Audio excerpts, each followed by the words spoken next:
we're going to talk about gross national happiness. Now, you may have done a little bit of research already. You may have heard a little bit from your teachers about it, or maybe Googled it. But let me give you just a little bit of background. Those of you who are not aware, many countries try to figure out how they can describe to other countries how successful they are. And they use something called GDP, gross domestic product. Has anybody ever heard of GDP?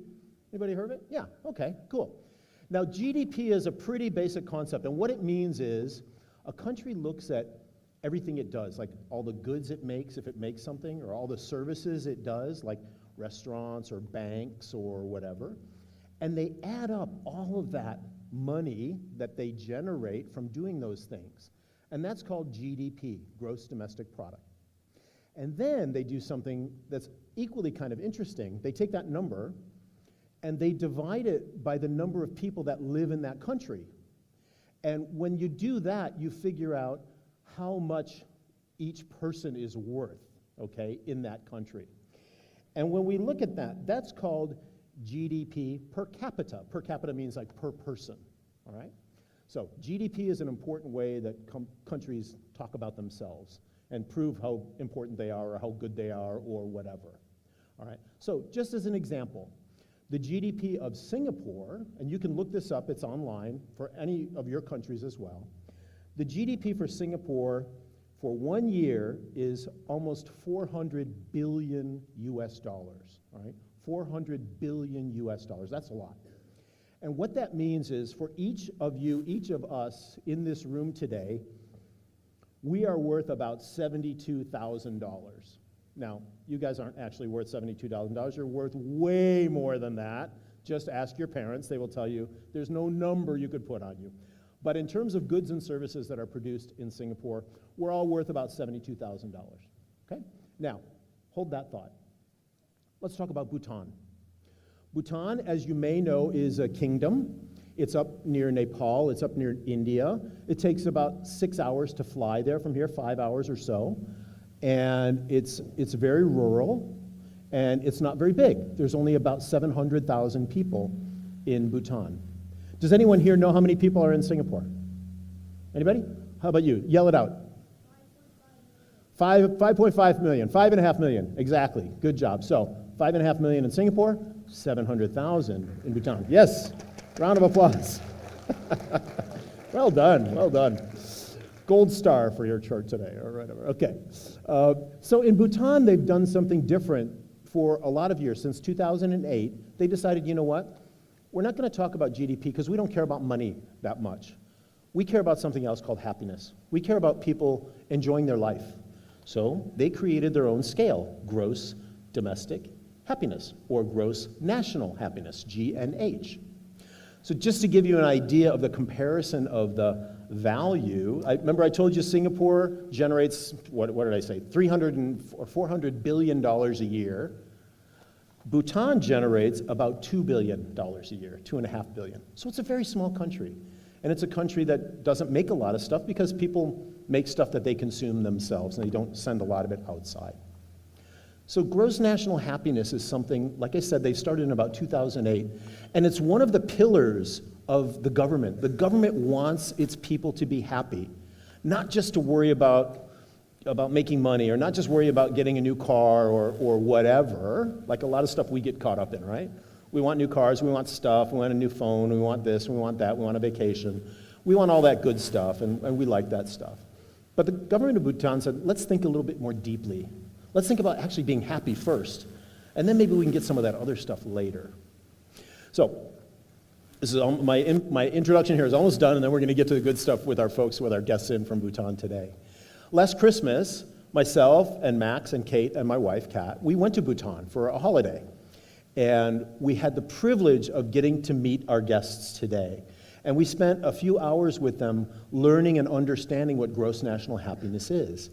And right after that meeting, I said, you guys, this is so interesting. Could you come to Singapore and could you talk to the kids at school about gross national happiness? Because we all could use a little bit more happiness, I think, a little less stress in Singapore. And they said, absolutely.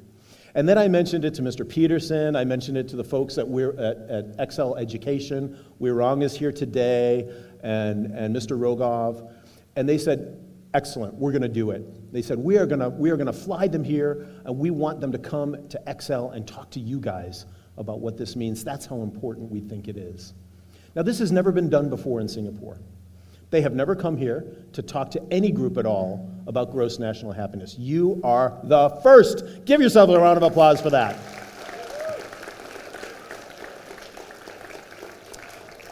So we are going to talk for about an hour or so just after 3 o'clock. And then, obviously, you guys got to go home and do all that good stuff. And then they're going to come back tomorrow morning as well, and they're going to be in some of the classrooms doing some individual sessions with classrooms and some of you. So some of you will get to see them a little bit more tomorrow. We're going to have a chance I'm going to ask them a few questions first about gross national happiness, and then we're going to open it up for questions. And I really hope you guys can start thinking about some questions you might have about GNH and what it means for you as students. Because it means different things for different people. It means something for students, means something for adults, means something for older people, means something for governments. But think about yourselves. What does it mean for you, and what do you want to know? Okay? So I'd like to bring up our guests today. I'll introduce all of them, and then we'll give them a round of applause after they all come up. First one is Tsoki Tenzin, and she is the director of the Gross National Happiness Center in Bhutan. Come on up, Tsoki. Yeah, you can give her applause. Yeah, you're right. Nice round of applause for Tsoki. Yeah, please. Second is Wesel Dima, and she is the program officer for Gross National Happiness at the center there. And finally, we have a student, somebody a little bit older than you, but somebody who definitely is in their student years. And his name is Sangay Dorj. He is a final year student at the College of Language and Culture Studies in Bhutan. Why don't you come and sit right there? Perfect. And we are going to go ahead and get started right now with a few basic questions. And I'm going to start with Tsoki because she leads the Gross National Happiness Center. And that first question, Tsoki, first of all, welcome to all of you. Thanks. They literally landed 2 hours ago in Singapore. And it's their first trip ever to Singapore. They've never been here before. So they're like going, what the heck just happened, right? So a nice round of applause for the first trip ever. Woo! So, Tsoki, why don't we start by just give a kind of an overview of gross national happiness and the different things that you look at when you think about and want to talk about gross national happiness in Bhutan. I think, first of all, thank you, Glenn, and the school for having us here. We're, like you said, very excited, and we're still kind of working out the time zones coming out of the airport and checking into the hotel and coming straight here. So when you're talking about happiness, I think in Bhutan, we're looking at it from a different perspective. We're not looking at it from the individual perspective. We're looking at it more as a collective effort. So I think I have a story about that later. Should I do it now? Or do it now, yeah, sure. Okay. Why not? So I had some slides.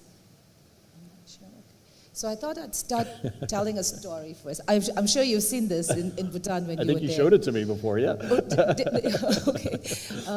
So it's a very common painting, and I thought I would use this story so that it helps you get an idea of how Bhutanese look at or consider happiness. So we're talking about this story that's very popular. It's the story of the four friends. Has anybody heard about it before? Maybe somebody's been to Bhutan? Sort of, maybe, kind of. Okay, okay, all right. So I'll be very quick though. So it's a story about four friends, or four animals who are all from different species of animals, and they met under this fruit tree, and they wanted to see, who has more right over the fruit tree. And they thought, okay, we have two problems. One is who owns the tree. The second one is how we're going to get the fruit. And then they decided that the elephant said, when I got here, the tree was full, which means I'm probably as old as the tree. Then the monkey said, in that case, I think I'm older because when I got here, the tree was still semi-grown, not full size. Similarly, the rabbit came and said, actually, then when I got here, the tree was even younger, and I actually had to look after it and protect it a little bit, so I'm the oldest one. And then the bird came and said, actually, if it wasn't for me, this tree wouldn't exist, right? Because I ate the fruit, and from my bird droppings, the seed was planted, right? So that's how the tree grew up, let's say. And then they had a discussion, and the animals agreed, okay, the bird is the oldest, right? So we'll give him or her the access to the tree. So as they watched and waited for the bird, they realized the bird can't fly. And then they realized, okay, we need to help the bird to reach the fruit. So that's why you see this picture with all the animals on top helping the bird to get the fruit, and then they managed to get it and shared it amongst themselves. And what's significant about this story is that they had a goal to get to the fruit, and then they had to make a collective effort to get there. So in a similar way, that's how Bhutan works with the philosophy of gross national happiness. We might not be the happiest country in the world, but we're definitely looking at happiness as a serious goal, and then we're working together to get there. So that's why I wanted to share the story. And it has some values. I'm not sure if the students would be interested to see if you picked up anything from that quick story. Any values that you thought, like, anybody have any ideas?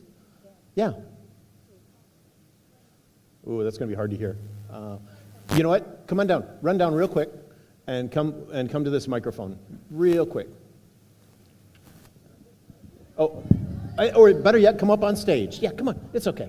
Yeah, it's okay. Come on up. Come on up and tell us. Okay. What's your name? Yeah, use the microphone. Yeah. Okay. What's your name again? Sorry. Alian. Okay. And what was your thing? What value did you get from that? So probably like since all of them actually like raised the tree, they looked after the tree, and they all met together. So like probably the elephant's trunk couldn't reach the top of the tree, so probably couldn't reach the fruit. So they all explained their part of the story about their story with the tree. So all of them used the teamwork to get some of the fruits from the tree, because they realized that not one of them can get all the fruit, but they also need to share the fruit and need to spread the fruit amongst themselves. So teamwork and sharing is a big ones, right? Yeah. All right. Thank you very much. And kindness and happiness. And happiness and kindness. I love it. Perfect. Thank you very much. Thanks for coming up. Woo!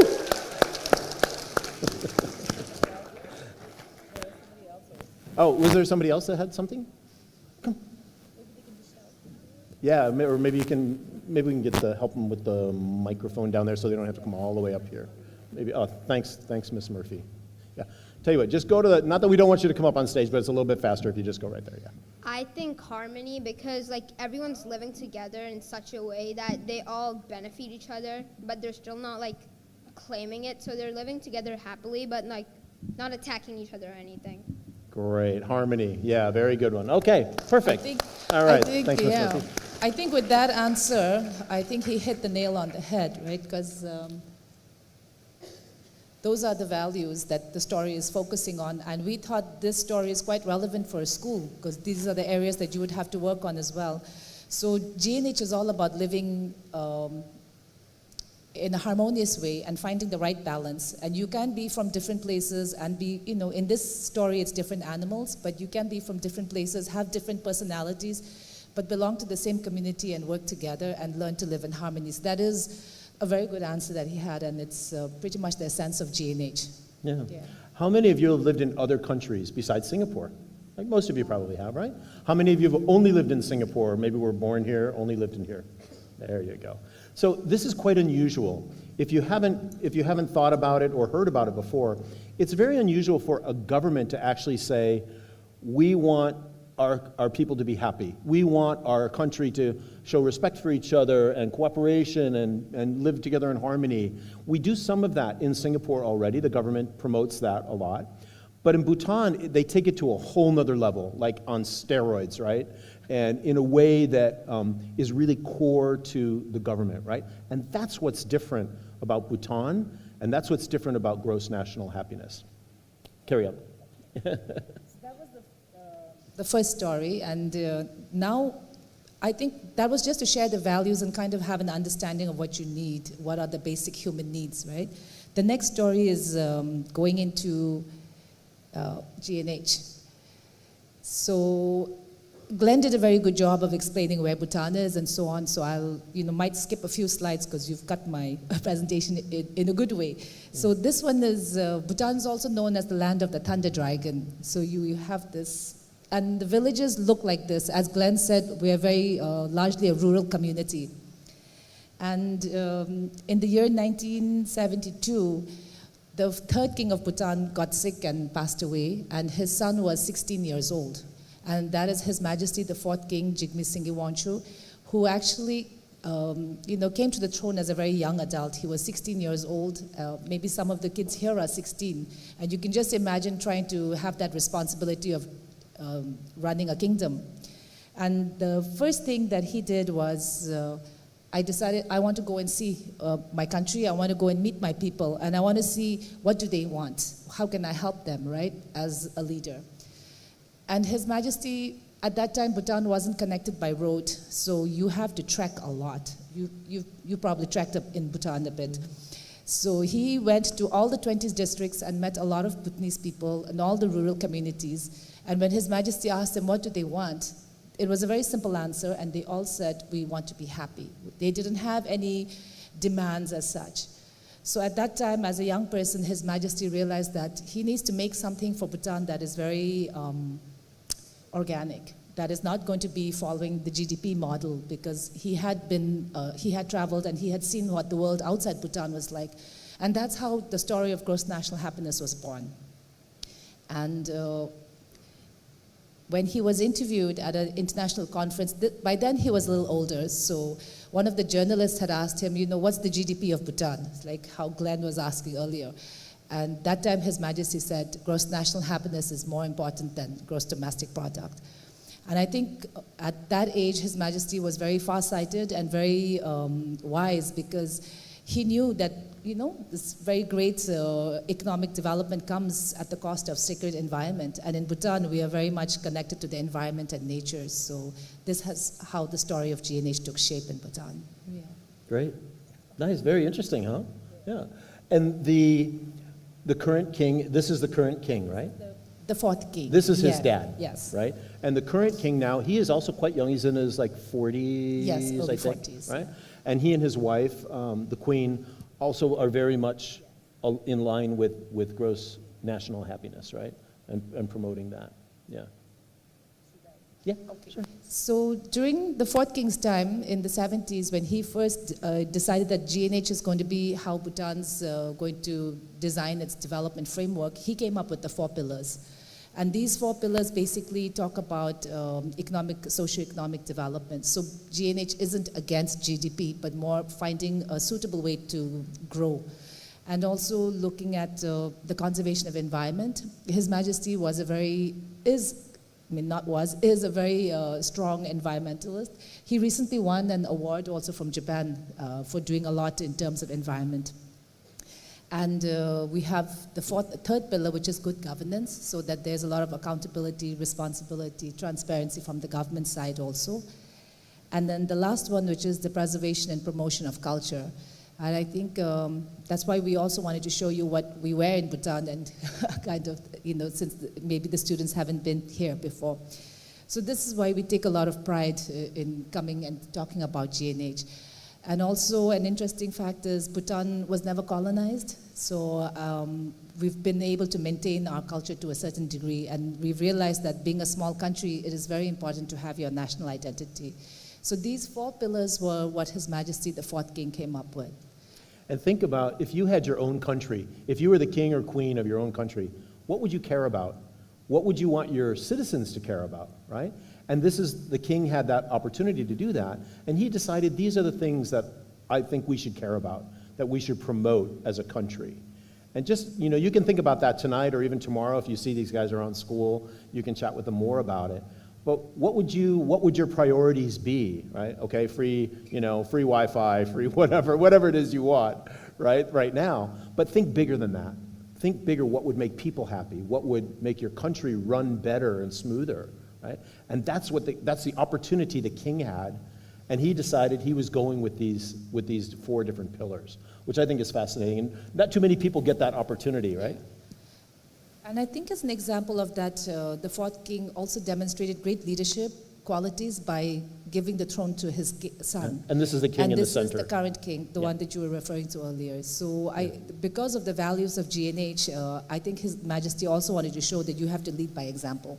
So that's another thing that Bhutan's quite, maybe the world looks at it with a lot of curiosity and interest, that usually there's a competition to get, to become the next king. But in Bhutan, everything has been quite peaceful, to the extent where His Majesty not only gave his son the throne, let's say, but he also gave the whole kingdom democracy. He said, now we're going to, every citizen has to be responsible.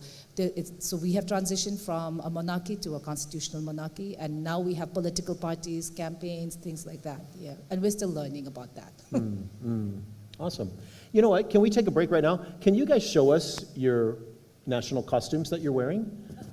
Because I think it's really quite interesting. So if you could maybe go off to the front of the stage, and Tsoki, here, why don't you take the microphone, and why don't you explain what they're called and how they work?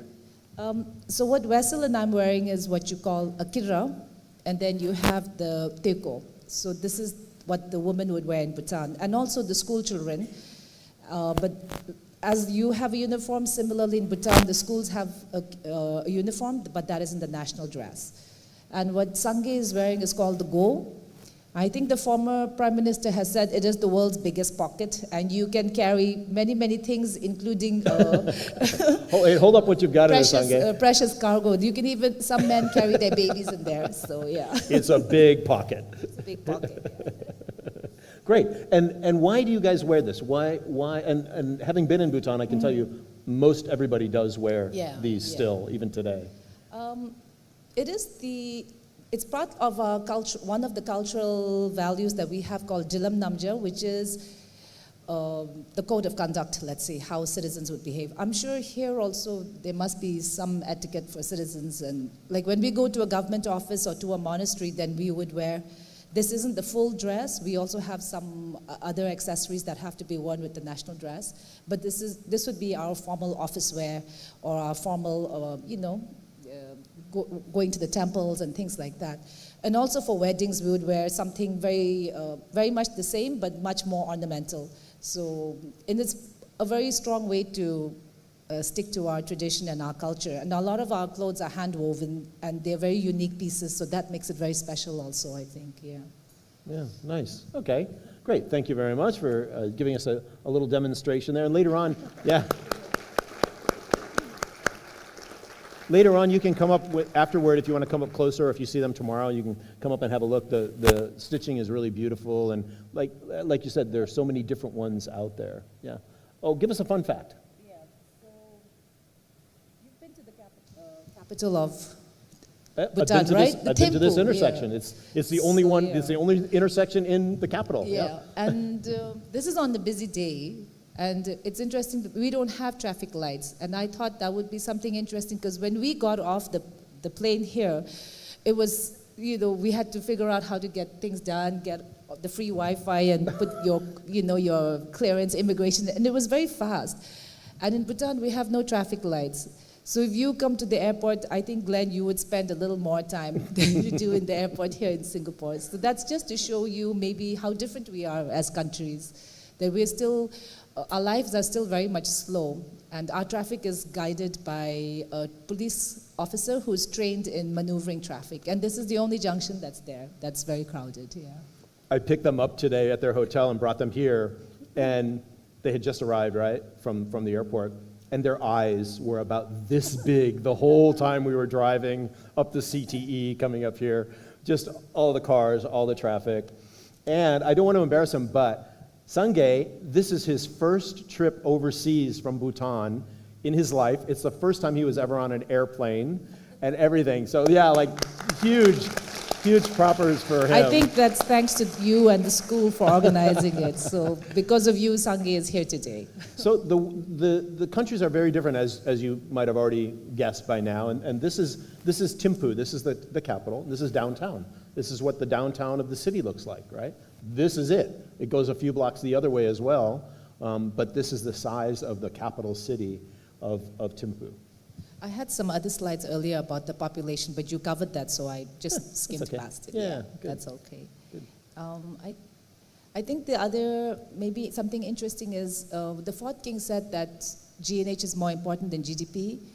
And after he handed over the throne to the fifth king, His Majesty decided to do a little more work on G&H and to see how, because by then the UN, different countries wanted to see why or how could happiness be something that would be measured or considered something that could measure progress internationally beyond Bhutan.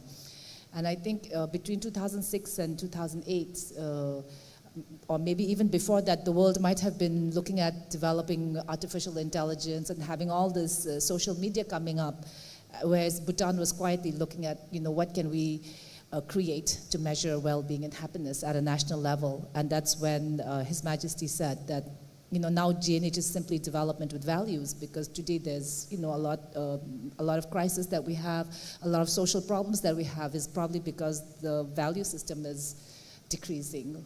Yeah. Or we're going for the wrong values. Yeah. It really depends. It's interesting, that slide that you have up there right there. Sorry. You guys always say, whenever you talk about the king, they always say His Majesty. Yes. Or you see the HM, right? HM means His Majesty. Majesty. And you never just say the king. You always say His Majesty the king. Yes. Why do you do that? It's also part of the cultural etiquette that because if you're, in Bhutan and you're coming as a guest, you were treated in a very formal setting. You had a tourist guide and so on. It's part of our culture not to, I would use the same honorifics if I'm talking about the priest, the high Buddhist priest in Bhutan as well. So it's something that is very strong in the Bhutanese society, that we have this, maybe the closest word in English is hierarchy, but it's actually also the way you behave and how you respect the other person who's with you. So it comes with that territory, maybe. Okay, Yeah. thanks. I think that's the best way I can explain it. Yeah. All right, cool. Now start generating your questions, right, guys? Because in a few minutes we're going to start opening up for questions. So be thinking about what you might want to ask Tsoki. And I want to talk to Sangye also and to Wessel as well. And Sangye, why don't we start with you first? Tell us a little bit about your school life. What you're doing in school. You're in your last year at college, right? Yeah. So hold the microphone nice and close and tell us what you're studying. Hi, my name is Sangituji, and I'm pursuing BE in Bhutanese and Himalayan Studies in College of Language and Culture Studies. Okay. So I'm studying the Bhutanese and the history of Himalayan countries. Oh. So I'm also coordinating Gross National Happiness Club in my university and trying to promote gross national happiness in our very little way. What does gross national happiness mean to you and your friends who are students when you're studying at school? What does it mean? When you hear the term gross national happiness, for me, I believe that it is balancing between the material well-being and spiritual well-being, whereby it is not compromising the material or the economic growth or some tech growth, but it believes that, like our king have said, that development with values. So along with the development, there should be certain values or spiritual well-being for the people. When you're studying in school, first of all, are you and your friends happy? I guess we are happy. Okay, good. Well, that feels good for me to hear that. But when you're actually studying, how do you use like the principles of gross national happiness in your daily life? Like, how does that come out when you're studying, when you're having food with your friends, when you're kicking a football around? How does that work? Are you thinking about it? Like, are you conscious of it? We are not really consciously using the principles of G&H, but it is deeply rooted through us, maybe. So, like, we start our day by doing morning prayers and end our day by evening prayers, generally to reflect on our works we have done on a day and to plan on what we are going to do. And normally we are not like always on the phone, like when we are having meals, we talk with our friends. We have very good interaction with our teachers, and we help each other very much. Like for example, like my club, our club, JNH Club, so we provide community service to the temples and to the needy families. And What do you do? What do you do for your community service? Let's say with older people. What would you do? As of now, we have the 2 elderly people who is living alone. They don't have kids. So we go there and help them doing agriculture work. And despite the electricity coverage in our country, we still use firewood for the domestic purposes. So we help them in carrying firewood. So these are labor extensive. So we help them in doing labor extensive work. And later the products will be used by them, like agriculture products will be used by them for their livelihood. So whatever needs they might have, you help them out, since they don't have any children, Yeah. no families. Huh? Yes. Okay, cool. And you're working on this agriculture project, right, as part of your GNH club? Yes. Is that correct? Yes. Yeah, tell us about your project. Okay.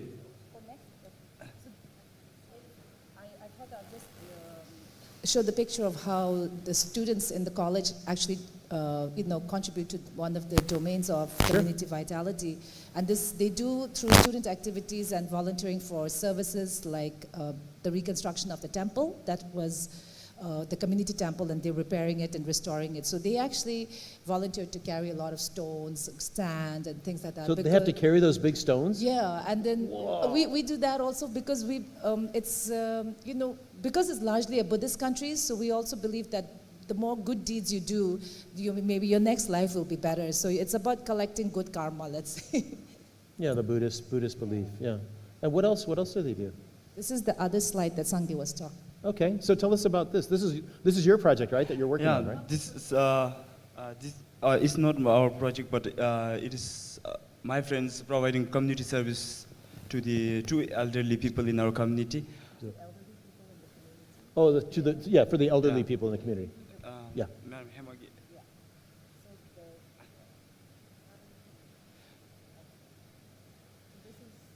Okay, so this is your project. no, Okay, yep, thanks. This is our club's aims and objectives. So our club aims to create awareness among the students to practically understand the essence of JNH. And ultimately, it will help students to become more responsible. So it also looks to impart philosophical values of JNH to stimulate valuable services in a community to ensure happiness within and outside. So the objective of the club is to bring achievement towards the personal growth for an individual to evolve, ensuring progress in thoughts and action. Nice. So we, as mentioned, we have started our farm, which was supported by the center. So we were trained on oyster mushroom cultivation by the center under JNH Farmer program. So we have planted 14 of our club members got the training, and after we went back to our college, we started our farm in our college. Yeah, because Bhutan has lots of farmers, like a lot of farmers, right? Yeah. Yes. Okay. Yeah, actually, let me ask Wessel some questions now as well, because Wessel is the one that heads up programs and the GNH clubs for the GNH Center. And sure, yeah, thanks, Wessel. Wessel, tell us about how many GNH clubs are there that you guys are working with across the country, and start with that. How many kids are involved? Hi, everyone. Hi. Hi. Hi, everyone. Okay. Wessel, you've been so good. You've been so quiet and waiting your turn. Thank you. Okay. I'm so happy to be here, first of all. And before even starting about the clubs, I just wanted to know, what does happiness mean to you all? Sorry, what does happiness mean to you? Friends, okay?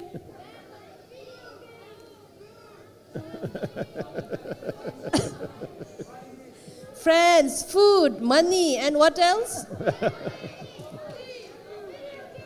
Video games. Video games.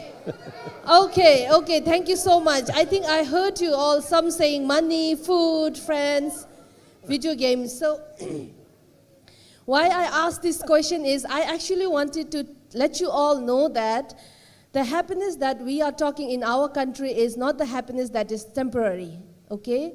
We are not talking about happiness which is fleeting, which is temporary. You might be happy today buying an iPhone, but we are not talking about the happiness that is temporary. But we are actually talking about the happiness that is about more about what the fulfilling the conditions by the government to make everyone happy in our country, okay? And it's also the balance between the spiritual and the material needs. That's the happiness we are talking about. I mean, definitely you will be happy, you know, when you're meeting your friends, but that's not the happiness we are talking. We are talking about happiness which is long-lasting in our country, okay? So the question that Glenn asked me was, how many clubs do we have in the country so far? So we work a lot with the young people, right from the high school to the college. So we have around, so far we have officially established 3 GNH clubs in the colleges, but we have other GNH activities which are being initiated in the schools. So these activities are based on the various initiatives that the students actually took up, you know, through our advocacy programs. They really wanted to start GNH club. Maybe today, as and when we are talking here, you all might be also, or maybe by tomorrow, you might realize what we are doing, and then you all might want to also start the GNH club, or maybe any kind of GNH initiative in this school. So similarly, we started that in 2019. So far, we have 200 GNH ambassadors, young people who are actually advocating GNH to their schools, and then practicing GNH in their own lives, and also bringing it to their communities. Well, so I'm going to ask you a hard question right now. And that question is, look at all these great kids sitting here, and we all like good things. We all like nice things. You guys like nice things. Everybody likes a new phone. Everybody likes to travel in comfort, and we all like that. But when you talk about reaching into that long-lasting happiness, what questions should each of these students be asking themselves about that? How to find that, or what that might mean for them, that kind of happiness? Because a lot, like, I don't even know where to start asking that question, because I'm too wrapped up in getting stuff. What questions do we ask ourselves to find out about how to find that happiness? For us, if we speak from a very Bhutanese perspective, for me it would be the long-term happiness would be more about, you know, what kind of merits I'm going to gain, you know, in terms of doing any kind of initiatives in the communities. And the questions that you all can have now, you know, in terms of thinking that what are the happiness, apart from the temporary happiness that I just talked about, could be, you know, how can you actually make someone else happy, which would actually make you happy, right? How can you actually contribute, or simple thing like how can you be grateful to your parents? How respectful can you be, you know, to your teachers or to your elders, right? Because by doing that, you're also generating happiness not just to yourself but also to others, right? So these are the long-term happiness that we are talking about. Would helping their friend maybe help their friend with their homework? Yes. Would that be something? Exactly. You know, in the school, it would be like you're helping with your friends with your homework, or maybe, you know, you're just talking to your friends and listening to him or her because he or she is going through a problem, right? Because these days we don't have many people who actually listens, but everybody just wants to talk a lot, right? So that's, I feel like if there's a safer space, even in the school among your friends, even to do a small thing, you know, you're able to share things with your friends freely. There's a special bonding happening, then I think that's something you can carry forward. Yeah. So they might already be on their way to gross national happiness right here by the things they're already doing. Is that true? If they're helping their friends, if they're being kind to their friends and their teachers. Yes, actually, you know, this is something even in Bhutan, when we visited schools, we realized that initially the students thought that the 4 pillars that you all saw and the 9 domains were only applied at the government level, at the policy making level, and they couldn't connect these pillars to their life or the domains with the activities. But later, when we start to talk about good governance, like one of the example was in this, we were asking in one of the school that how do you choose your captains or the counselors in the schools? And they actually told us they do the fair voting system, just like how the elections happen. So then I was telling them, actually that is good governance pillar that's being already promoted in the school. Yeah. They already have other nature clubs, and they're also promoting lots of mass dances, cultural programs. Then I was saying you're fulfilling the pillar of culture. So similarly in this school, you might be already doing GNH activities, or you might be you already have done it, but it's just that you need to know which pillar and the domain you can connect it to. So maybe you all also have in the school like a cultural program, or maybe you have something called where there's a parents and teacher meeting happening, right? So any activities like you all do cleaning campaign, which can come under environment conservation. You all support your nearby community. You all support your people who are in need, right? So those kind of initiatives were already taken in the school, and we were able to tell them like, oh, this comes under this pillar, and the domains. Yeah. Great. Does anybody have any questions that we can start asking? Why don't you come down, if you don't mind, maybe just make your way down to the microphone down here, just so we can hear. Oh, hello, Ms. Thompson. How are you? Thank you, Ms. Murphy. And if anybody else has any questions, if you want to start filing down, we've got one up there. I don't know if we can get a microphone up on the top deck there, if that's possible. But go ahead, Ms. Thompson. Yeah. Yes, hi, I'm Ms. Thompson, and I teach grades 6, 7, 8, and 10 here at the school. I think it's really wonderful to hear about your country today, so thank you for coming and sharing all this information with us. One of the things we're fortunate to do here in Singapore is we get to go to other countries too, and other places to witness things happening, and it's part of our services action here in the MYP. I'm just curious, if we came with a group of students, what would be some of the things that you would recommend us to do as a group? What do you think we should see? What kind of food, what kind of cultural events would be exciting for students from here to come and see in Bhutan? It's very interesting, your question, because I was just talking to Glenn about that on the drive here, that maybe it would be interesting for a school to come visit a school in Bhutan to have like a different experience. Would anyone here like to go to Bhutan? Yeah, I think a few teachers as well, Absolutely, right? Yeah. yes. All right, okay. And I think we have a government school, we have the private school. So I think that would be something very interesting to see, because even if you go to both of them, you will see how different they are from your school in Singapore. And I think, sorry, I see something. Yeah, why don't you come down? If you have a question, come on down. And Yeah, come down. What about cultural events Yeah. or different so foods we- or we different have, things that we would do? We have a lot of networks with the schools. So if you should be interested and want the GNH element and kind of help you organize a trip, we can do that. And we also have schools that are practicing. You don't have to call it GNH. Maybe you can call it like your own well-being activity or something to promote what the school is going through. And those trips can be arranged where you can actually have a cultural program with the school where they will be able to show you all what their curriculum is very different from your curriculum, I would imagine. So I think that would be nice.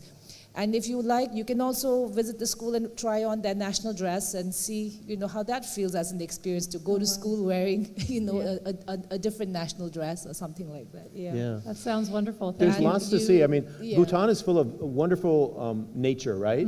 There's no like Singapore Flyer observation wheels. Beautiful There's no outdoors. Universal Studios tour with, there's none of that, right, guys? You could This is even very try natural. walking to school for an hour. Yes, there we go. That's Yeah, that's a and goal. beautiful temples, beautiful culture, beautiful nature, and just a really different experience than being here. Okay, up in the top deck. Thank you. Can you guys do me this favor? Ask 1, 2, 3 questions all in a row, okay?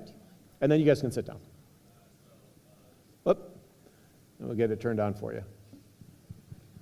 So I've heard that the government, like the facility in Bhutan is like kind of back, like they don't have traffic lights.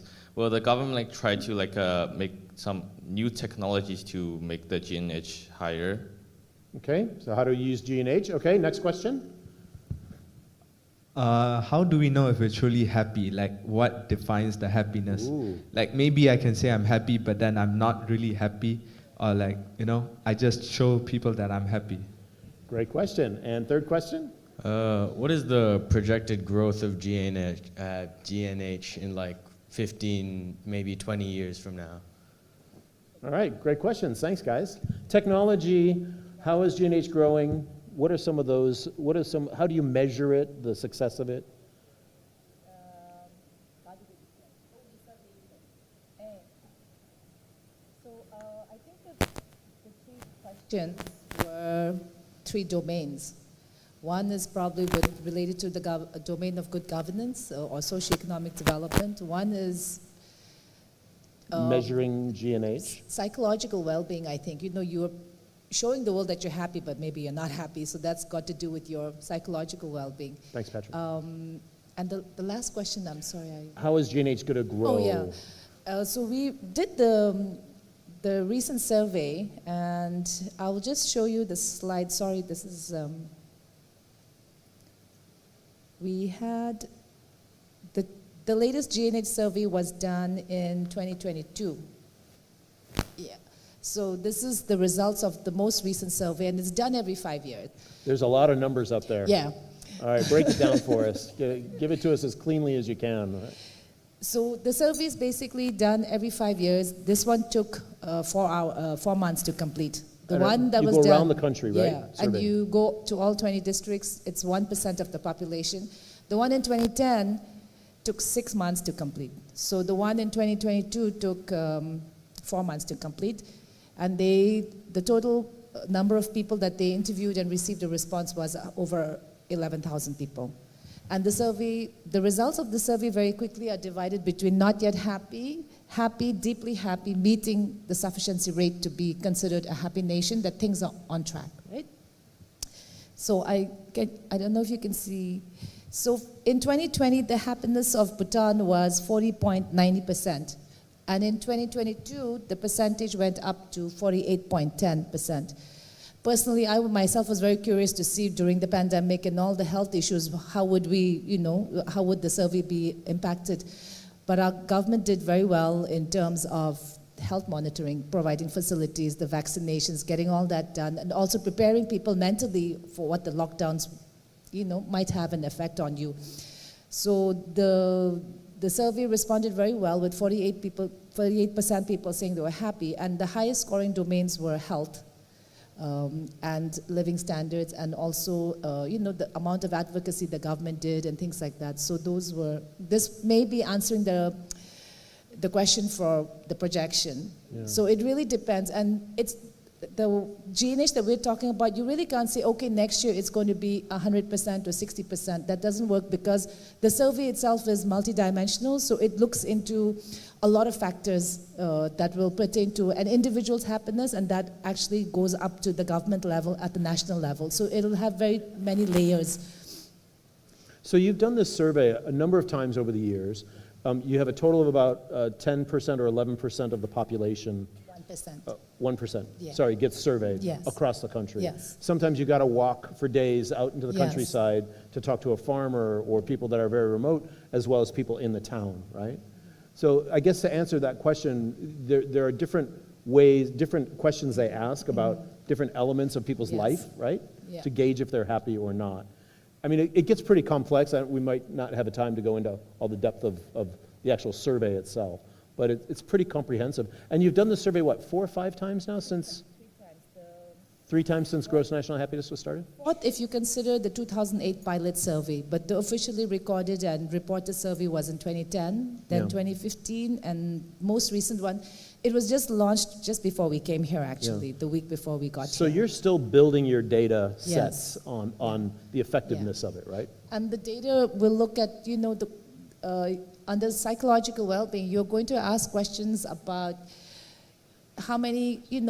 how often do you feel good? How many days have you been angry? To that detail, the survey goes into asking. So the week that you are being surveyed, you will be asked questions that relate to your personal state of mind, and also the state of mind you were in while you were doing the survey. So it has a lot of details. And these are just the 9 domains, and the bullet points are the indicators. 33 indicators. But in addition to this, there's like over 120 variables. And the survey itself, back in 2010 when they did it, it took about a day to interview somebody because you had to be trained to take the survey and get the answers. Wow. Now they were faster because with the help of the Japanese government, we were able to get tablets, so they were electronically. Oh, so you do it on tablets now. So part So of it is was done on technology going to be tablets. part of G&H going forward? I think for the survey, it's very helpful. Yeah. But I don't know if we will install all traffic lights. But then again, maybe we don't need it because we don't have that much, population to move for traffic lights. Okay, good, thanks. We got a lot of questions. Okay, come on ahead. Yep, speak up, nice and loud. So your country, so basically my research has shown that Bhutan is one of the most happiest countries in the world, but like in terms of happiness and the population, so basically some of the population is unhappy and most of it is happy, but like how does the king manage everyone's happiness if like he personally asks everyone what they want and what they need, they say happiness, some of them say something else like money and stuff. So like how does he manage everyone's happiness? Because we know that some of the people are unhappy and most of them are happy. So how does he manage the happiness factor? Yeah, it's interesting because, Bhutan is not a perfect country, right? Yeah. Bhutan has problems just like Singapore, just like America, just like India, just like wherever, right? They have the same kind of problems we have. We have families that don't get along. They have, bad things happen to people doing bad things. All of the same stuff happens there that happens everywhere else. But there's a different focus on how to try to overcome some of those problems from what I was able to see. I think the best answer to that is not, Bhutan isn't the happiest country, as you said, but what Bhutan is really focused on is creating the conditions to improve human well-being, right? And also to create the conditions that you have a better life, which means you will have your quality of, or your levels of happiness will improve if you have, let's say the government says, education is free, healthcare is free, right? So automatically, the citizens' quality of life is improved. So we are looking at improving and creating enabling conditions to promote happiness, not necessarily that you're not happy today, you don't have money, and the government gives you, like, say, $100, $200, and suddenly you're happy. But we're not looking at that. We're looking at actually putting in place measures and policies that will have a long-term effect, like Wessel was saying, that will take your happiness not just from point A to B, but all the way through. Well, even thinking like what Sangay was doing with their club, helping old people in the community, or helping to rebuild a temple that's important to them. Like that's not giving somebody money, it's actually helping the community. Yeah? What languages do you speak in your country, and how do you call yourself? Like Bhutalian? Someone from Bhutan, what are they called? Like a Canadian would be Canadian. Okay. Somebody from Canada What would be languages do Canadian. you speak, and what do you call yourselves? I think internationally they call us Bhutanese, but we call ourselves Dup, and our national language Drup? is called You call yourself Druk? Dups, yeah. How do you spell it? D-R-U-P. Drup. D-R-U-P. Dupi, we say. So that actually means people from, dragon country, because Druk actually means dragon. So when you say Drukpas, you are actually people from the dragon country. Okay, okay. And the language we speak is Dzongkha. And we also have several dialects that are, Wessel speaks a different dialect, I speak a different dialect, but when we're working together, and the national language is Dzongkha. Okay, so give us a sentence in the national language, like, hello, how are you? I am fine today, or something like that. Okay. And so we can hear what it sounds like.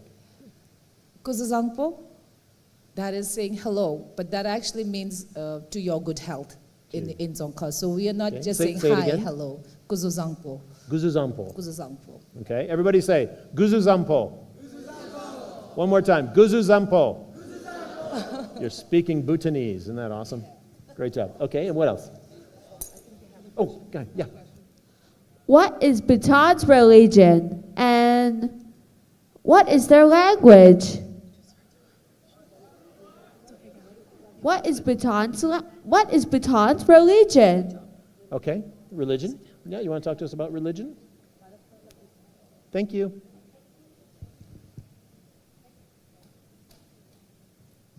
thank you for the question. Our religion is, we are all Buddhist. We are a Buddhist country, and the language that we speak is Songkha. But we do have different dialects in the country. How many? More than 17 dialects. 17. Yeah.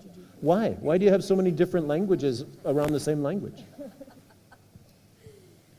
It's part of cultural diversity and promoting our culture, because we also have, us in Bhutan who look like this and dress like this, Yeah. but we also have the high mountain people who live with the yaks, and they have a totally different culture, but we still honor their traditions, so it's cultural Okay. diversity, yeah. All right, great.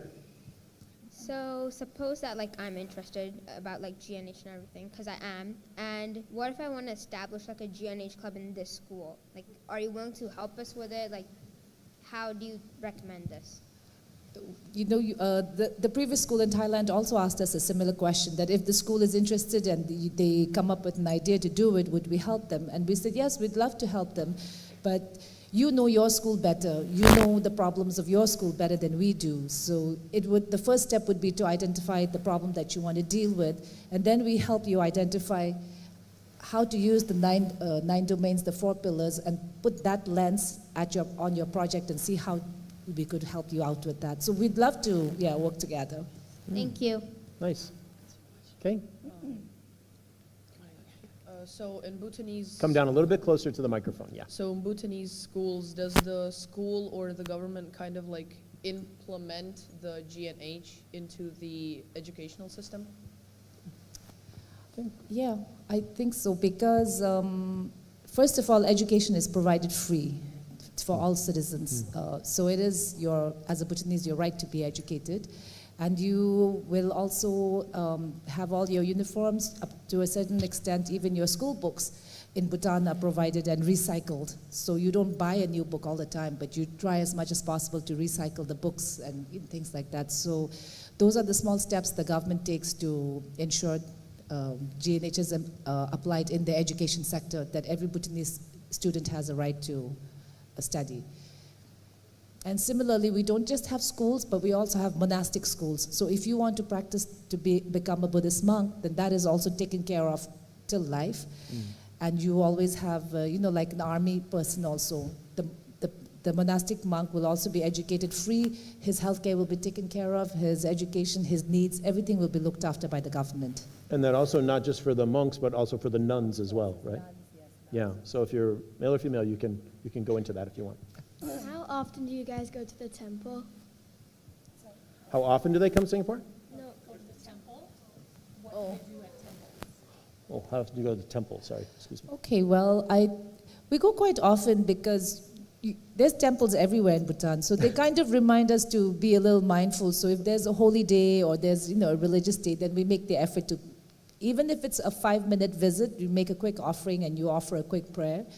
So it's very, very common. And when we were kids, the first picnic I went to was a monastery with my family. So that's how we would spend time, because life was very simple in Bhutan, yeah. And in fact, this is a very holy month in Bhutan, and we are not allowed to, the grocery shops are not allowed to sell meat right now, because this happens to be a very auspicious month. So you try your best to do good deeds and, have a very positive outlook. And sometimes people, for a month or so, they try to be vegetarian, so they don't, so it's personal choices. Thank you. You're welcome. Tomorrow, you're going to be coming back, and you're going to be going to some of the classes. What are you going to do in the classes tomorrow? And what do you want students to be thinking about maybe tonight before you talk to them tomorrow? Wessel is going to do a GNH survey to see how happy you are in your classroom. Whoa, you're going to see how happy you guys are tomorrow. That's Maybe interesting. she's going to check the teachers and the students and see what... Okay, good. Jokes aside, we were thinking it might be fun to quickly try the 9 domains and help the students participate in that, get a little familiar with that. And like I said earlier, it doesn't have to be GNH. It can be a project that they want to just apply the GNH lens and, see if that works for Okay, so you them. get a chance to practice it? Yeah, and if it gives them new ideas. But maybe they've already thought about it. Maybe they have better ideas than us also, so we'll see. All right, good. Any last questions before we wrap up our session today? Yeah, do you mind coming down? Thanks. We want to make sure that we can hear you and understand what you're chatting about. What's the most important value that your country looks at for happiness? Wow, what a great last question. What's the most important value that you guys look at for GNH? Is there one? I think maybe we can each answer this one because we might have different values that we think. All three of you can answer the question. Yeah.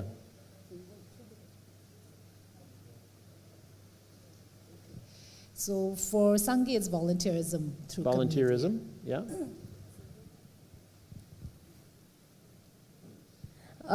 We have many values, right? So, but as an individual, I feel that respecting your family, your parents, your elders, is one of the values that you can, inculcate to make yourself more happy, having more family time and the bonding. So that's most important value for me. Nice. Yeah. And you? For me personally, I think compassion is a very important value in general for all Bhutanese because like we said earlier, the country is largely Buddhist, so we do grow up with the values of compassion. And I mean, we do have a little Hindu population and a Christian population as well. But the way that we live together, I think even with those religions in Bhutan, we do look at compassion as the main value, I think. And I think compassion is, in general, a human value that everybody can practice. And we've been raised since when we were kids that you don't kill the mosquito, don't squash the ant, and so that's, you don't get it then, but you kind of realize those are the first little steps to generating compassion for something other than yourself, another life, yeah. Very good. All right. You guys, we're going to end the session there today for right now. They're going to stick around for a few minutes. I know you guys have to catch buses and do things, but if you do have a minute and you want to come down to the front and chat with them after we finish, you're welcome to. In the meantime, let's give them a nice round of applause.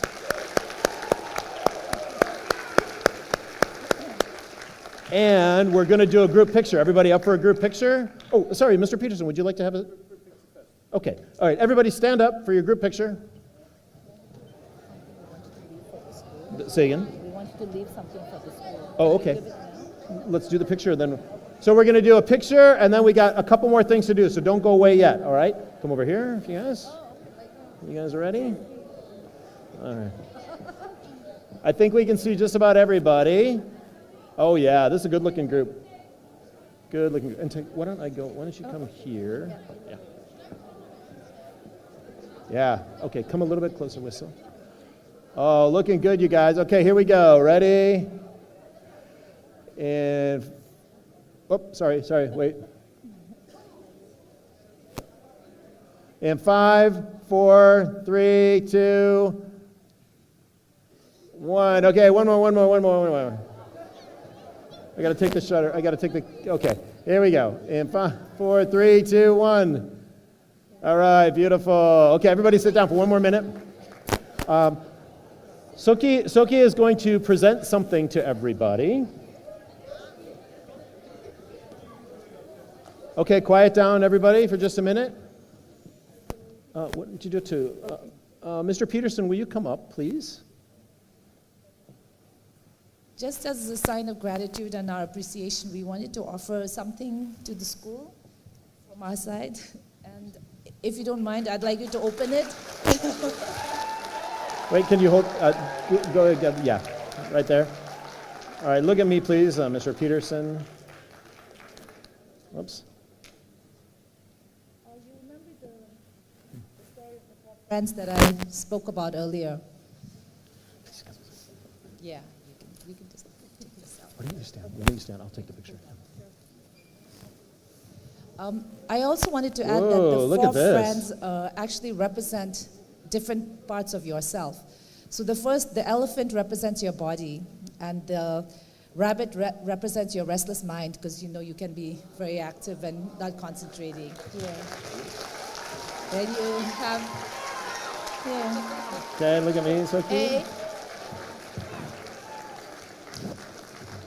So we wanted to, and the rabbit represents your emotions, and the bird represents your soul. So altogether, this could be yourself at the individual level. So we wanted to leave the 4 friends with your school and hope you take good care of them. Bhutan. Yeah. All right, very nice, very nice. And Mr. Peterson, would you like to say a few words as well? Yeah. Obviously, thank you so much, Glenn, Tsoki, Sangai, Wessel. Please join me one more time. Thank you so much.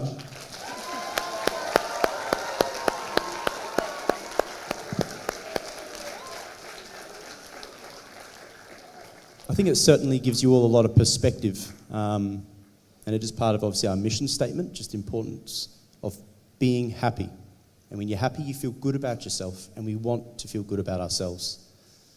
I also want to say that great minds think alike, and I know how much you all enjoyed Malaysia for Week Without Walls this academic year, but how good would a trip to Bhutan be? Woo! So leave that one with me. I'll see what I can arrange for you all next year, but thank you so much. Tomorrow, obviously, the GNH team will be in classes, so take some time tonight, have a think about some questions that you want to ask, because I think those sessions will be really informative. For now, I am going to send you all back to class. You are going back to homeroom for the next 15 minutes. You can drop everything and read, catch up on some study, but please be on your best behavior until the buses come. Thank you again. Bye-bye. Thanks, everybody. Thanks for coming today.